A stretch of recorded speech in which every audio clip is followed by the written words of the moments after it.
Hello friends, welcome back to study कर। मैं हूं आपका दोस्त प्रभाकर। आज हम डिस्कस करेंगे 6 जनवरी 2022 से related most important current affairs. तो दोस्तों, लेक्चर को आपको बहुत ही ध्यान से सुनना है। लास्ट में आपसे कुछ क्वेश्चन पूछे जाएंगे तो उनके आंसर आपको कमेंट बॉक्स में देना है। दोस्तों, जब आप क्वेश्चन के आंसर कमेंट बॉक्स में देते हैं तो इससे आपका मेमोरी पावर और आपका कॉन्फिडेंस दोनों बढ़ते हैं।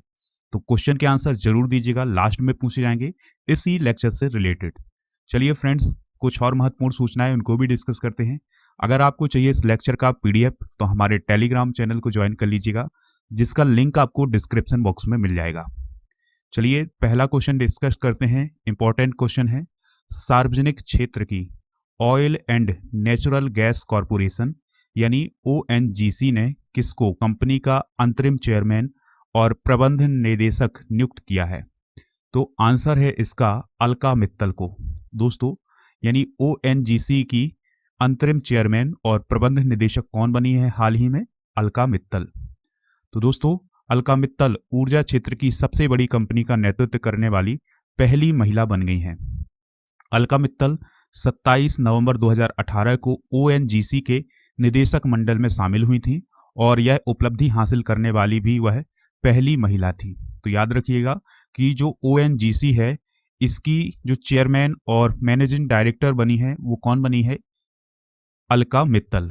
दोस्तों, बात आई है यहाँ पर ओएनजीसी की, तो यह एक महारत्न कंपनी है। भारत में कुल 10 महारत्न कंपनियां हैं, तो उनमें से एक महारत्न कंपनी है जिसका नाम है ओएनजीसी, जिसका फुल फॉर्म होता है oil and natural gas corporation. दोस्तों, इसकी स्थापना 14 अगस्त 1956 को हुई थी। इसका हेडक्वार्टर न्यू दिल्ली में है और इसके वर्तमान में चेयरमैन कौन है? अलका मित्तल। और इसके अलावा एमडी भी कौन है? अलका मित्तल हैं। चलिए दोस्तों, अगला प्रश्न डिस्कस करते हैं। यूको बैंक ने नए एमडी और सीईओ के रूप में किसने अपना पदभार ग्रहण कर लिया है? दोस्तों, जो यूको बैंक है, उसके नए एमडी और सीईओ के रूप में किसने अपना पदभार ग्रहण किया है? तो उनका नाम है सोमा शंकर प्रसाद। क्या नाम है दोस्तों? सोमा शंकर प्रसाद। यानी यूको बैंक के नए एमडी और सीईओ बने हैं कौन? सोमा शंकर प्रसाद। दोस्तों, यूको बैंक भारत का एक प्रमुख बैंक है और इसका मुख्यालय कोलकाता में है। कहाँ है? कोलकाता में। दोस्तों, आरबीआई ने एक बयान में बताया है कि यूको बैंक के विभिन्न कार्य मापदंडों में सुधार आया है। यानी जो रिजर्व बैंक ऑफ इंडिया है, उसने यूको बैंक के बारे में ये कहा है कि जो उसके मानदंड हैं उसमें काफी सुधार आया है। दोस्तों, साल 1943 में स्थापित यूको बैंक एक वाणिज्यिक बैंक है, तो ये पॉइंट भी आप नोट डाउन कर लेंगे। तो यूको बैंक का मुख्यालय कहाँ है? कोलकाता में है। और जो सोमा शंकर प्रसाद हैं वो हाल ही में एमडी और सीईओ बनाए गए हैं। नेक्स्ट क्वेश्चन है, केंद्र सरकार ने 31 मार्च तक पैन को आधार कार्ड से ना जोड़ने पर कितने हजार रुपए जुर्माना लगाने की घोषणा की है? आंसर है इसका 10,000 रुपए। दोस्तों, केंद्र सरकार ने 31 मार्च तक पैन को आधार से न जोड़ने पर 10,000 रुपए जुर्माने लगाने की घोषणा की है। यदि पैन कार्ड धारक यानी पैन कार्ड होल्डर समय से इस महत्वपूर्ण लिंकिंग को पूरा नहीं करते हैं तो उनका पैन अमान्य हो जाएगा। यानी दोस्तों, केंद्र सरकार का ये कहना है कि अगर कोई भी व्यक्ति पैन कार्ड होल्डर है और वो उसको आधार कार्ड से लिंक नहीं करवाता है तो 31 मार्च के बाद ये जो पैन कार्ड होगा ये अमान्य हो जाएगा। यदि कोई शख्स तय तारीख तक यह काम पूरा नहीं करता है तो उसका कार्ड अमान्य हो जाएगा और फिर इसे चालू करवाने के लिए उसे 1,000 रुपए तक देने पड़ सकते हैं। इसके अलावा कोई व्यक्ति निष्क्रिय होने पर पैन कार्ड का उपयोग करता है तो उसे 10,000 रुपए तक का जुर्माना लगेगा। यानी किसी भी पैन कार्ड के निष्क्रिय हो जाने के बाद अगर उसका उपयोग कहीं पर किया जाता है तो उस पर 10,000 रुपए तक का जुर्माना लगेगा। ठीक है दोस्तों, तो याद रखिएगा कि केंद्र सरकार ने कितने हजार रुपए तक का जुर्माना लगाने की बात की है पैन कार्ड को आधार से लिंक न करवाने पर? 10,000 तक। अगला प्रश्न है, केंद्र सरकार ने जनगणना 2021 को कब तक के लिए स्थगित करने का फैसला लिया है? आंसर है इसका दिसंबर 2022 तक। दोस्तों, जो सेंट्रल गवर्नमेंट है उसने हाल ही में ये फैसला लिया है कि जो जनगणना 2021 में होनी थी उसे सितंबर 2022 तक स्थगित करने का फैसला लिया है। इसका जो मुख्य कारण ये है कि जो जनगणना से संबंधित जो तैयारियां थी वो 2020 में हो जानी चाहिए थी। दोस्तों इसकी प्रक्रिया 2019-20 में चालू हो गई थी, लेकिन कोविड के कारण ये पूरी प्रक्रिया जो है वो पूरी तरह से विफल हो गई। तो इसलिए केंद्र सरकार ने अभी हाल ही में ये निर्णय लिया है कि जो जनगणना कराई जानी थी 2021 में, उसको अब सितंबर 2022 तक स्थगित करने का फैसला लिया गया है।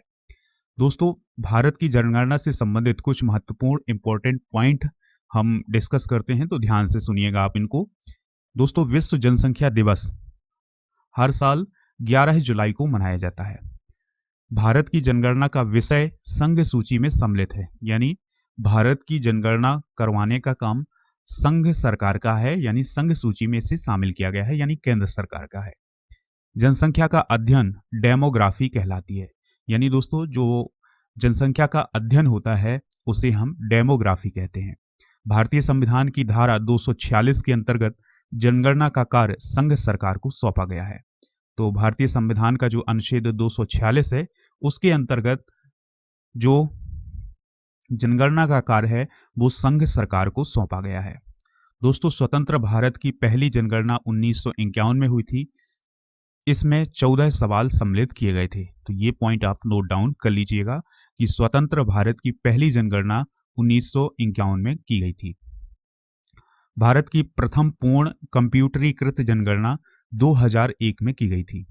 दोस्तों साल 2011 की जनगणना भारत की 15वीं जनगणना थी और 2011 की जनगणना के आयुक्त कौन थे? सी चंद्रमौली। कौन थे दोस्तों? सी चंद्रमौली। तो ये कुछ इंपॉर्टेंट पॉइंट हैं जो कि भारत की जनगणना से संबंधित हैं। चूंकि यहाँ पर अब पूरे इंपॉर्टेंट पॉइंट डिस्कस नहीं किए जा सकते हैं, तो कुछ इंपॉर्टेंट पॉइंट डिस्कस किए हैं, तो आप इनको नोट डाउन कर लीजिएगा। अगला प्रश्न डिस्कस करने से पहले दोस्तों हम स्टडी कर नॉलेज को डिस्कस करेंगे, जिसमें हम जनरल नॉलेज या सामान्य अध्ययन के कुछ ऐसे क्वेश्चन लेते हैं जो कि आपके एग्जाम में पूछे जा सकते हैं या पूछे जाने की संभावना है। दोस्तों पहला क्वेश्चन है, ध्यान से सुनिएगा, स्टडी कर नॉलेज का। तो पहला क्वेश्चन ध्यान से सुनिएगा, the God of small things नामक उपन्यास को किसने लिखा था? आंसर है इसका अरुंधति रॉय ने। कौन सा उपन्यास? The God of small things. अगला प्रश्न है, हल्दी घाटी का युद्ध किस वर्ष में लड़ा गया था? आंसर होगा इसका 1576 में। अगला क्वेश्चन है, मांडवी सागर तट कहाँ स्थित है? तो दोस्तों मांडवी सागर तट गुजरात में स्थित है। उज्जैन किस नदी के पूर्व की ओर मालवा के पठार पर स्थित है? तो दोस्तों उज्जैन किस नदी के किनारे पर बसा हुआ है? तो ये क्षिप्रा नदी के किनारे बसा हुआ है, इसे हम सिप्रा भी बोलते हैं। अगला प्रश्न है, किसी ग्रह का रंग किस गुण के द्वारा निर्धारित होता है? तो इसका आंसर है इसके पृष्ठ के तापमान पर। दोस्तों किसी भी ग्रह का जो रंग है वो उसके पृष्ठ के तापमान पर निर्भर करता है। चलिए अब करंट का अगला प्रश्न डिस्कस कर लेते हैं। दोस्तों अगर आपको ये लेक्चर पसंद आ रहा है तो लाइक और शेयर जरूर कर दीजिएगा अपने दोस्तों के साथ। अगला प्रश्न है, किस देश ने हाल ही में एक फ्री गेट से लगभग 10 नई जिरकॉन मिसाइलों का परीक्षण किया है? यानी दोस्तों एक फ्रीगेट से 10 नई जिरकॉन मिसाइलों का सफल परीक्षण किसने किया है? तो ये किया है रूस ने। दोस्तों जो जिरकॉन मिसाइल है ये रूस की ही मिसाइल है, तो उसी ने अभी एक फ्रीगेट से 10 नई जिरकॉन मिसाइलों का सफल परीक्षण किया है। तो दोस्तों रूस के राष्ट्रपति का नाम जरूर याद रखिएगा, कौन है? व्लादिमीर पुतिन है। और रूस की जो कैपिटल है वो क्या है? मॉस्को है। चलिए फ्रेंड्स अब हम न्यूज पर डिस्कस करते हैं कि न्यूज क्या है। तो रूस ने हाल ही में एक फ्रीगेट से लगभग 10 नई जिरकॉन मिसाइलों और एक पनडुब्बी से अन्य 2 मिसाइलों का सफल परीक्षण किया है। दोस्तों रूस जो है अपने डिफेंस के लिए जाना जाता है पूरी दुनिया में। रूस, अमेरिका, भारत ये देश ऐसे हैं जो अपनी डिफेंस के लिए जाने जाते हैं। तो रूस ने अभी 10 नई जिरकॉन मिसाइलों का सफल परीक्षण किया है। इसके अलावा एक पनडुब्बी से 2 मिसाइलों का भी सफल परीक्षण किया है, जिनमें से जिरकॉन मिसाइल ध्वनि की गति से 9 गुना तेज उड़ान भरने में सक्षम है।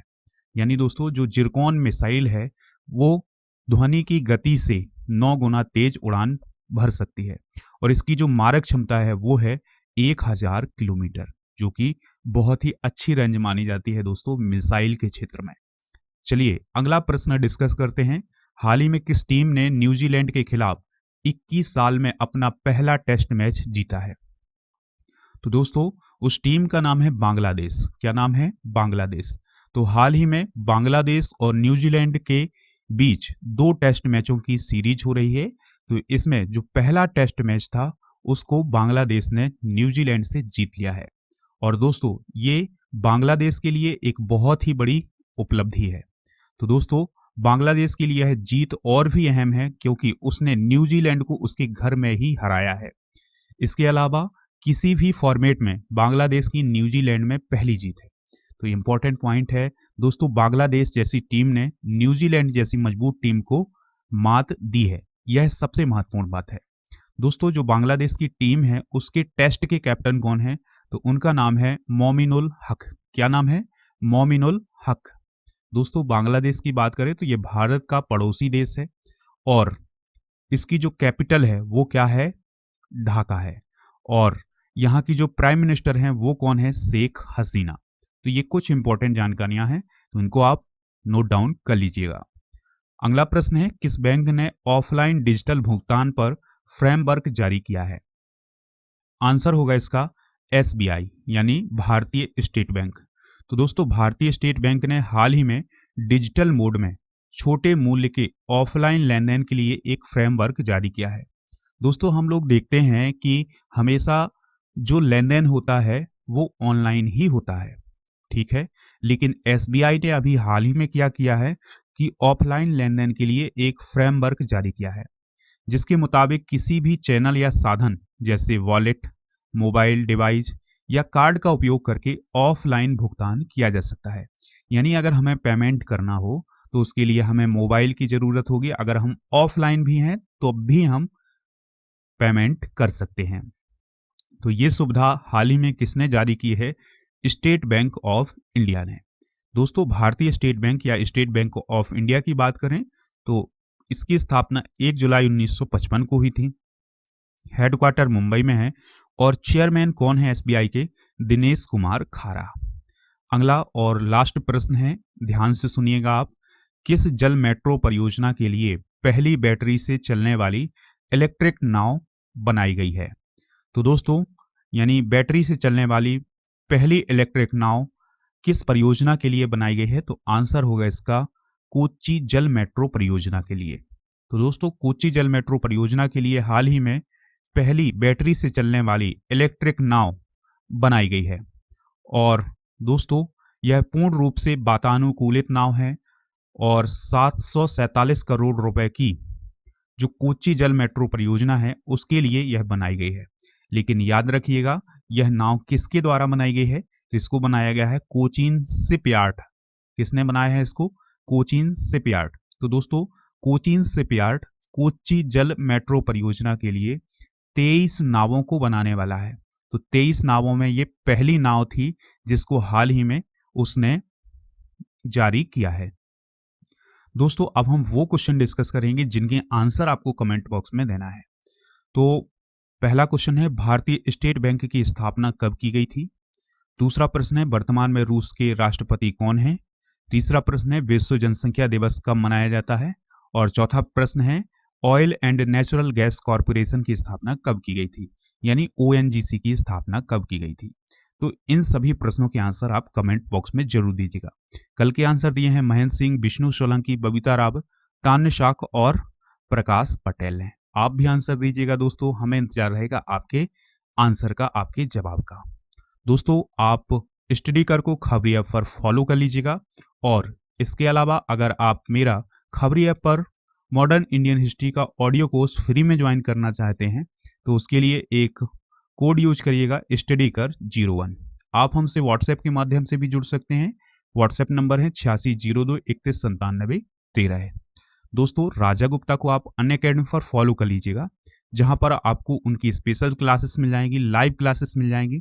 और दिसंबर माह में जो बैचेज स्टार्ट हुए हैं अनअकैडमी पर, उनको अगर आप ज्वाइन करना चाहते हैं तो उसके लिए आप एक कोड यूज करिएगा राजा नंबर 1।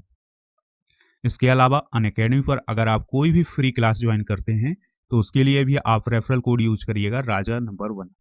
अगर आपको ये क्लास पसंद आई है तो लाइक शेयर करिएगा और चैनल को फॉलो कर लीजिएगा। और जितने भी हमारे सोशल मीडिया प्लेटफॉर्म हैं जैसे फेसबुक, ट्विटर, इंस्टाग्राम, यूट्यूब और व्हाट्सएप, तो इन सभी पर भी हमें ज्वाइन कर लीजिएगा। सभी के लिंक आपको डिस्क्रिप्शन बॉक्स में दिए गए हैं।